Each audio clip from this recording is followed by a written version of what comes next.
Now we'll take a look at another dance further on in Roi Candaule.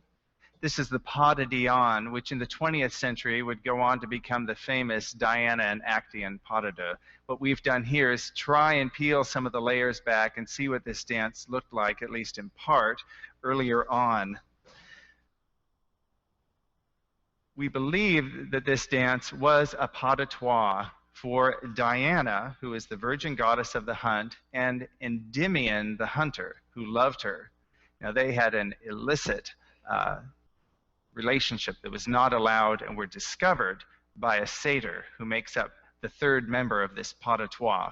The dance included an entree, which would be the introductory dance for Diana and Endymion, followed by the partnered adagio, and then variations for the satyr, which was a demi-character role, meaning that the dance was half ballet and half dance vocabulary outside of ballet, bent knees and things that would distinguish the satyr from the more, say, noble Endymion. Satyr would have his variation, then Endymion. Finally, Diana would have her variation, and then a coda for all three. This is, in part, how the dance is notated following the 1903 production of the ballet, which was Petipa's last. Petipa was, I believe, 85 years old at this time. It was 1 year before his forced retirement. They quit sending the carriage for him, and he could not go to work. But he supervised his productions up until he could no more, and this was one of them. You'll see in this photograph here, Anna Pavlova, the famous Anna Pavlova. This was one of her roles, and she had it in her repertory for many years. This photograph was taken in 1907. You see she's Diana with her bow. And then if we go on to the next slide, we'll see that it's the same role, the same bow, but this is a photograph from 1900. So it was in her repertory early on in her career, and one that she liked, one that she kept in her repertory.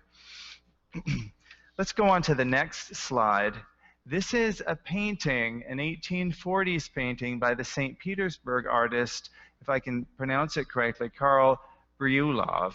And perhaps it influenced Petipa in deciding to include this story as one of the entertainments in the ballet Roi Candaule, which you remember premiered in 1868, so just 20-some years after this painting was made.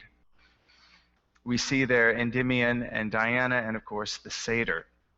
Now, as I said, this dance has stayed in the repertory, but in a re-choreographed version by Agrippina Vaganova.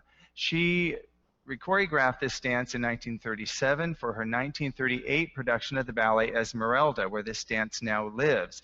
She changed it from a pas de trois to a pas de deux, and it was still for Diana, but now for Actaeon, not for Endymion. And the story there, we're still not clear why the character changed. It does sort of mix mythologies, if you will. And she also added roles for 12 corps de ballet women. So the dance changed significantly. What we've been able to put together from the notation for you tonight is the entree, the adagio, the satyr variation, and Diana's variation. We have no record of Endymion's variation, sadly, and only bits of the coda.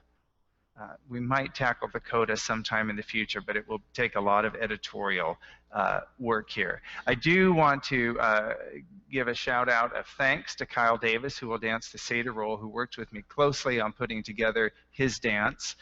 We do know that George Balanchine performed the role of the satyr, and if we look at this next slide, there's a young Balanchine in 1922, just 18 years old, in a pastel. This is usually ID'd as a costume for Bacchus from the ballet Roi Candaule, and perhaps that's the case. However, satyrs were the attendants to Bacchus, so perhaps this is closer to the satyr costume that he would have worn. Balanchine excelled in demi-character roles. It certainly makes perfect sense that he would have danced the role of the satyr. So we'll go ahead and watch this dance. You will see Lesley Rausch as Diana, bow in hand for her variation, Seth Orza as Endymion, and Kyle Davis as the satyr.